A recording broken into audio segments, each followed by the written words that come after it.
Good day. The verse of the day is found in the book of Psalms. The Bible says, "For thou hast made him a little lower than the angels, and hast crowned him with glory and honor."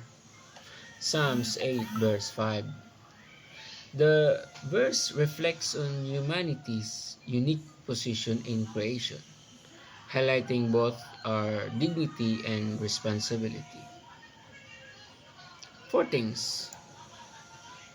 Number one, human dignity and responsibility. The praise "a little lower than the angels" underscores humanity's elevated status in the created order. While humans are not divine, they are distinguished from other creators by being made in God's image. Genesis chapter 1 verse 26 and 27, the glory and honor mentioned signify the dignity bestowed upon humans, indicating a special role and responsibility in creation. Number 2,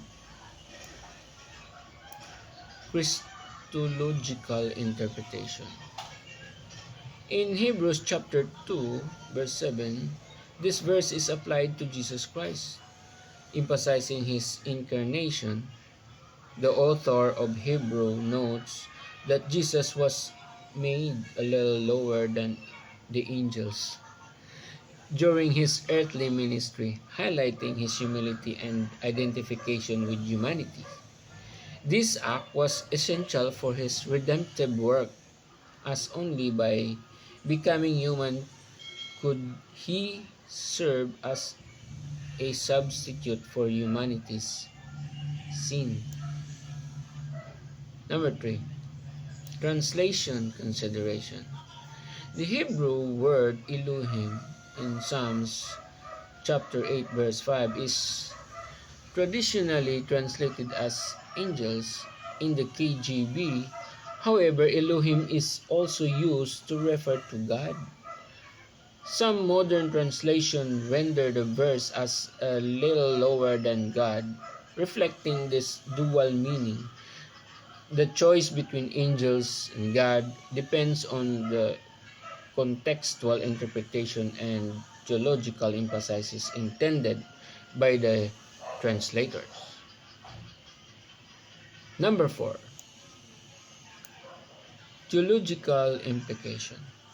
Psalms 8 verse 5 highlights the special relationship between God and humanity.